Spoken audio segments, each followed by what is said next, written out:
and documentary filmmaker Florian Ledoux claims, "I am not the artist, nature is the artist." If that is the case, then certainly Florian is nature's administrative assistant, making sure that everything is beautifully documented and circulated, conveying a message of hope that there is resilience in nature. Anyone familiar with Florian's work knows that he has a particular affinity for polar regions and drones. It all started when he was a child. His family took a trip to Rovaniemi, hope I didn't botch that, in Lapland, the official hometown of Santa Claus. While other children would have gone home with the thrill of meeting Saint Nick, Florian was captivated by the place. The visit ignited a spark that spawned a career, a love of place that found a voice in photography. It didn't happen overnight, but eventually he got there. It took a stint in the French Navy, first as a technician and later as a photographer, to set him on his path. He spent his free time exploring nature, learning both how to be outside as well as learning how to photograph. He told me that photography has been a way of expressing himself, that with photography, he can communicate how he feels about nature. It is an extension of his heart. His polar obsession started in Greenland, but it is Svalbard that has taken hold of this heart. For the last several years, Florian has spent months on the ice. His friend and frequent travel companion, Hugh Francis Anderson, told me that with Florian, the goal was to have no goal, to relish the beauty of the landscape and the sense of freedom that comes from being on ice time. The ice determines all. You can give yourself the time to look and listen, to feel alive in nature. With that comes the art of patience and Florian's stunning photography. Now, Florian is no stranger to the Siena Festival, having won the first drone prize. So it's a particular delight to win him back to the stage. So please, let's bring Florian on stage for the anniversary.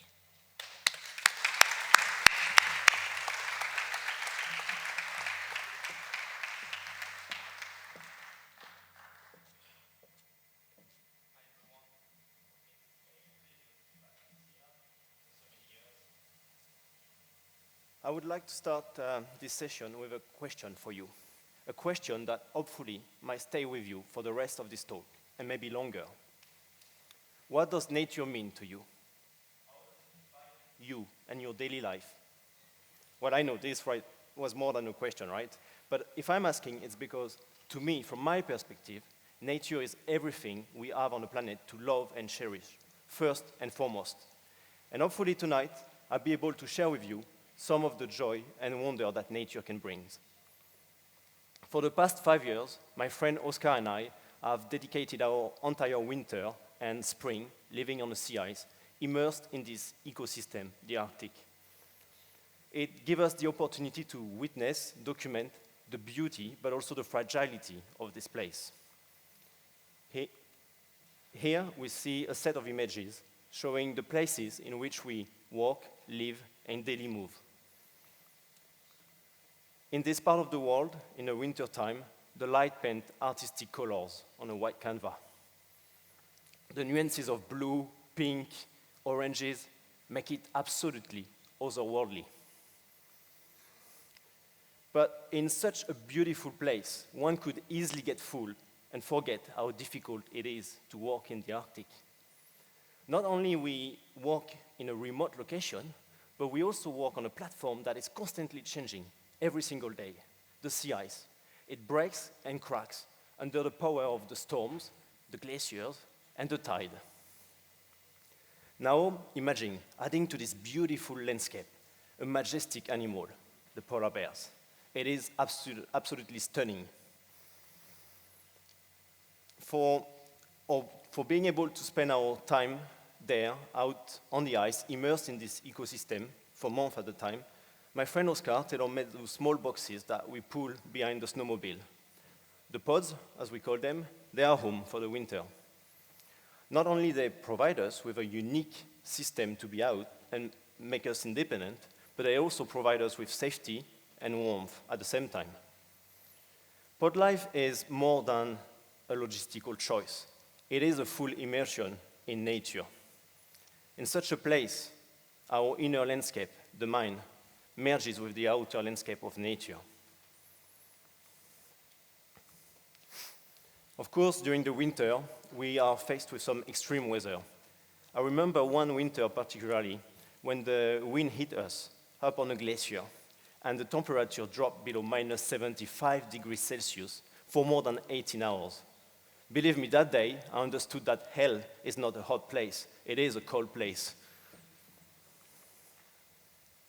The time that we spend and dedicate living on the sea ice allow us to be part of bigger projects such as Frozen Planet 2 for BBC or Disney Polar Bear film, and also the latest BBC series, Mammals. At that stage, I no longer talk about a passion, but an obsession. To the point that, for me, the sea without ice sounds like a music without a melody, empty. As you can imagine, things didn't happen overnight. It took time. There was a journey, a quest, a need to reconnect with nature, as unfortunately, we live quite disconnected from the natural world. And without knowing it, this quest for me started when I was 10 years old, when my parents took me there, as Kati mentioned, in Rovaniemi in Finland. It was minus 40, and you bet, I loved it. I often used to refer to that time as the base, the seed for my need to reconnect with nature. But I realized after the years that this wasn't the reality.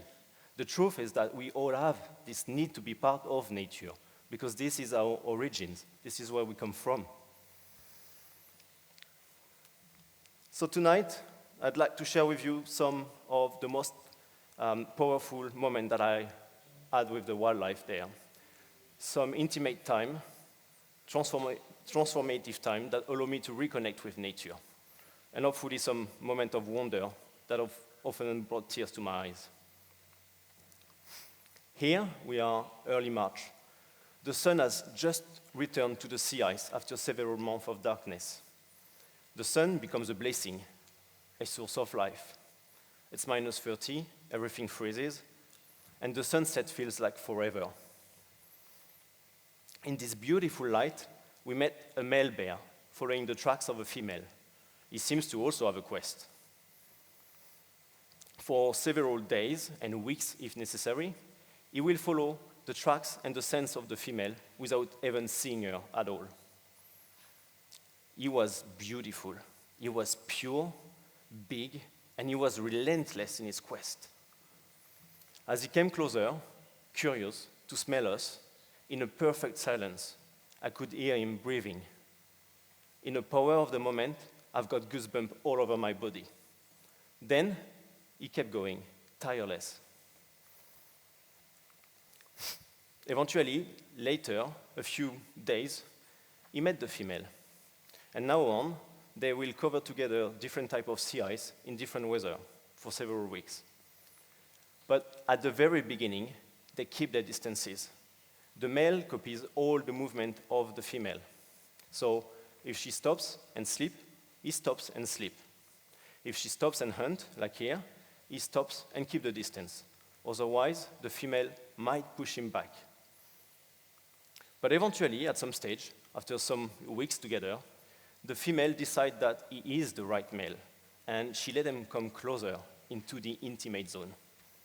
They even start cuddling together on the ice, but also playing, like here. That night, when we met those two young bears standing on their hind leg, pushing each other on the fresh, fast ice, it was beyond magical. It was unreal. They even played together and ice skated together. Can you believe that? They lock their front leg, and with the back leg, they push on the ice to glide through the night under the midnight sun. When the dance was over, after they mate, they fell asleep together on a perfect white bed. It was a sweet moment of romance, and while witnessing such a time and moment between the animals, no one can remain unmoved. Tears came to my eyes. But of course, they froze in a biting cold. Later on, the season was...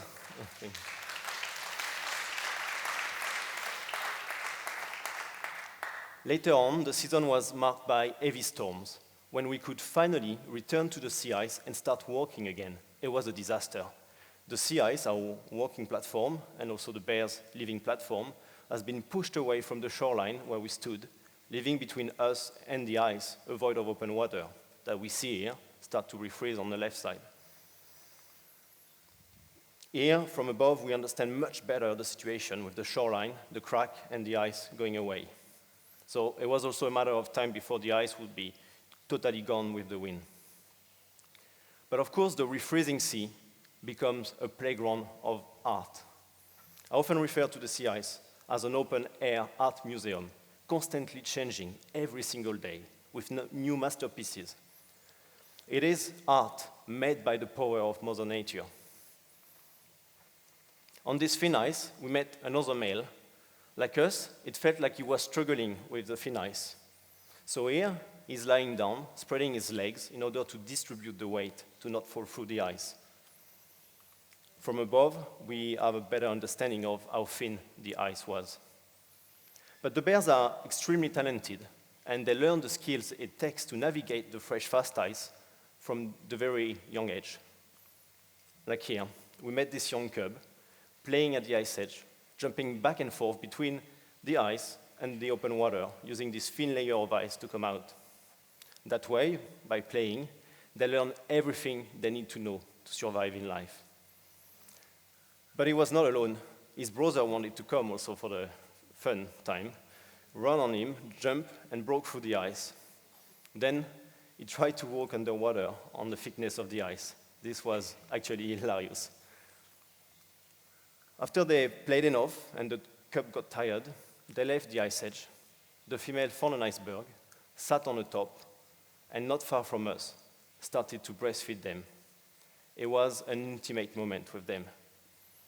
As we watched them for hours, eyes on the binoculars, after they fell asleep together on top of the iceberg. But they are not the only one using icebergs, as you can see. We also climb icebergs in order to scout the sea ice and have a better understanding of our surrounding.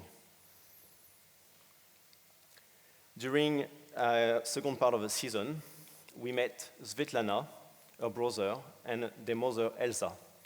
The cubs were just born in December, a few months earlier. Here, they walked into Pyramiden, this old mining town. As the female, Elsa, sat in front of this chaotic background, it made me reflect on what the world could look like when humans are gone. We would left a chaos behind us, but nature will still be here somehow.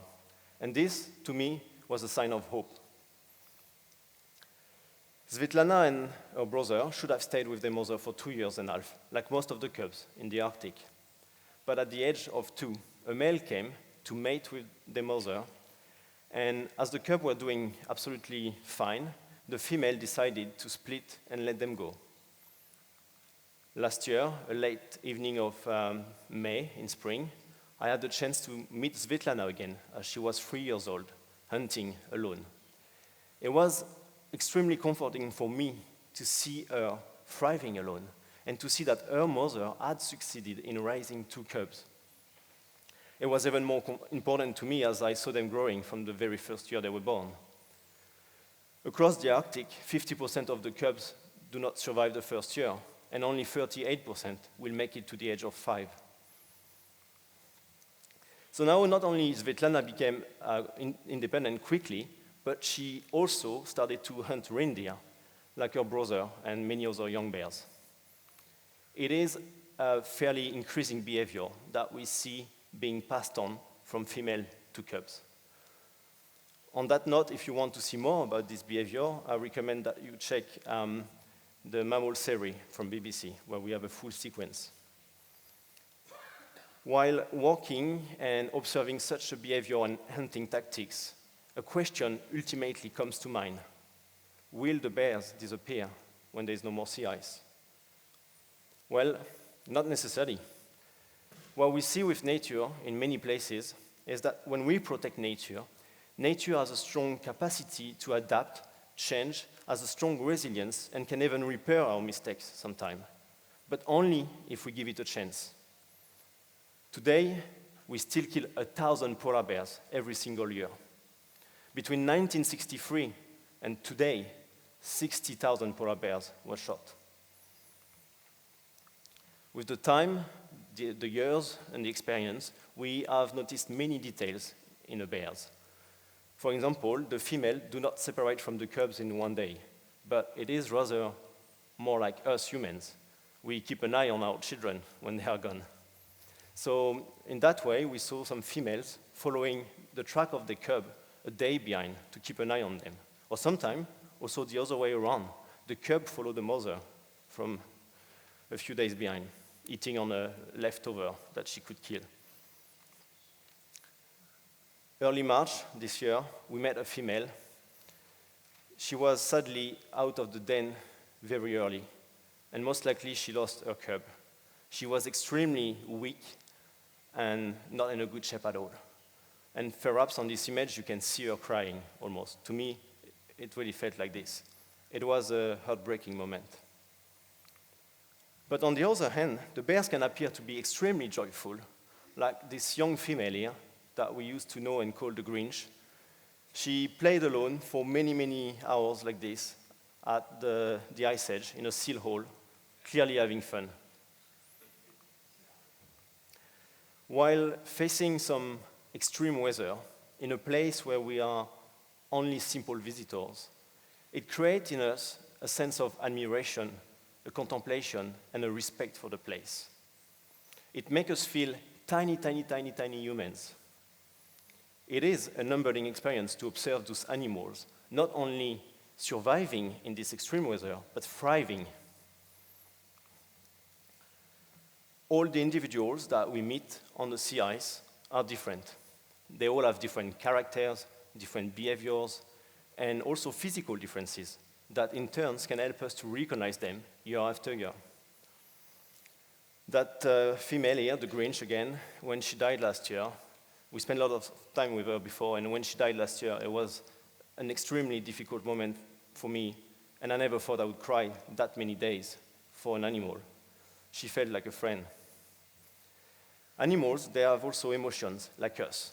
They can feel joy, love, fear, and sadness like we saw before with this female that lost the cub. So in the end, are they very that different from us? Unfortunately, today, only 4% of the mammals are wild on the planet. And despite this, we still struggle to find a balance to live in harmony with them. Yet, this is our origins, nature. This is for this reason that when we are out there, even if sometimes it can be difficult, it is always bringing joy to us. There is not a single time where you go in nature, where you come back and you feel sad and depressed. Nature always gives you joy.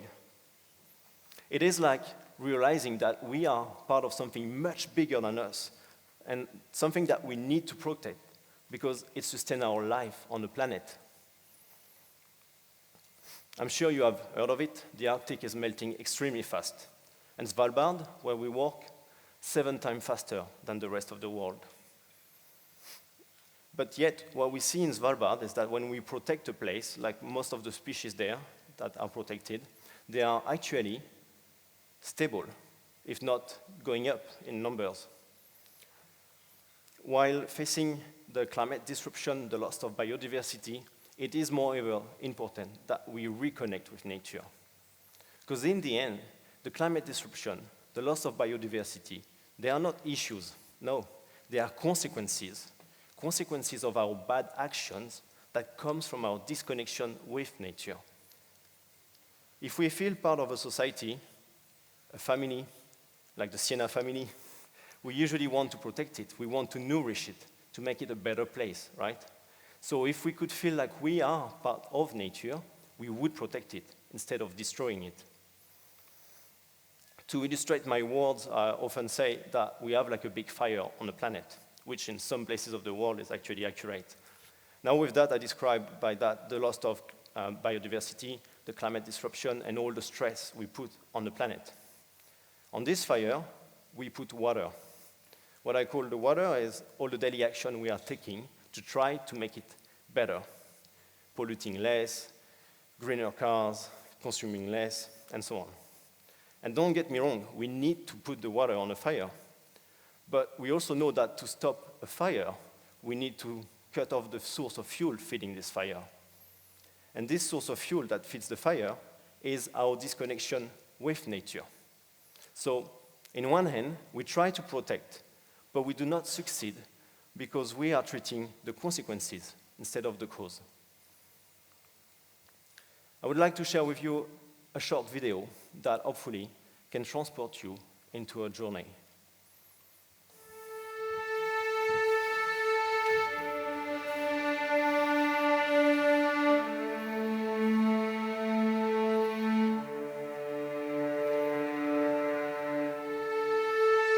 The sky is clear, the air a crisp -20 degrees. The sun casts lone streaks of amber across the barren plateau. All is calm.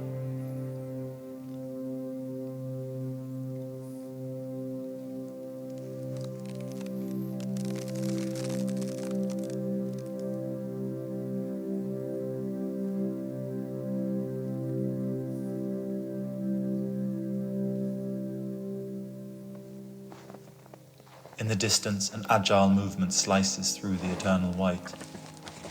A bear rises on its haunches. Its nose quivers. It inhales our scent.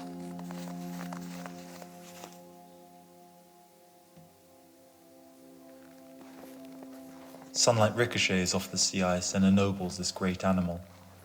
The pads of its feet splayed on the desolate land. With each step, its muscles and sinews ripple through its forelegs and up into its shoulders, betraying its sheer power.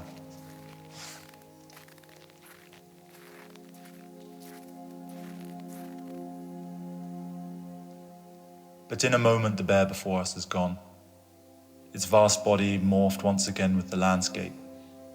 Its image swirls as if an abstraction.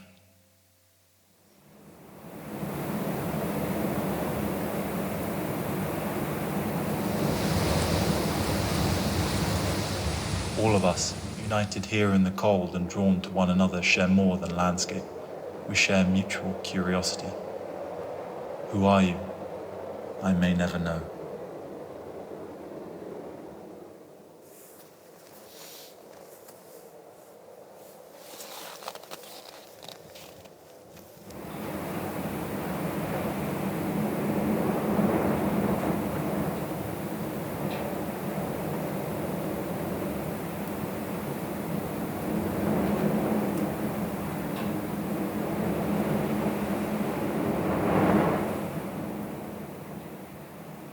I guess it must be midnight almost, huh?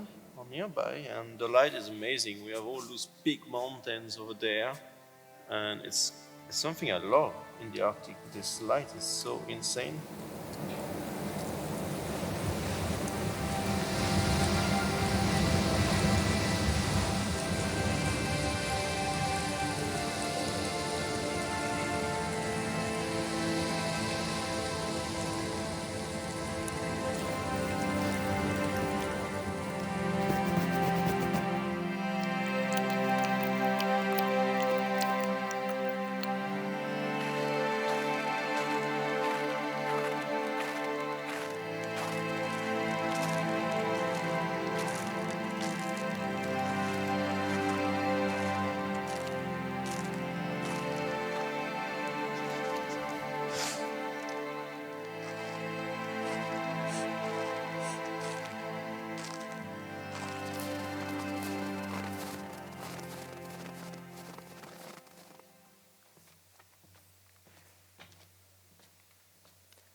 It is more than ever important that we reconnect with nature and feel part of it again, as it is our best partner and life support. Nature has far more to offer us than the resources we exploit. It can nourish us, bring us stability, joy, and a meaning to our life. Thank you.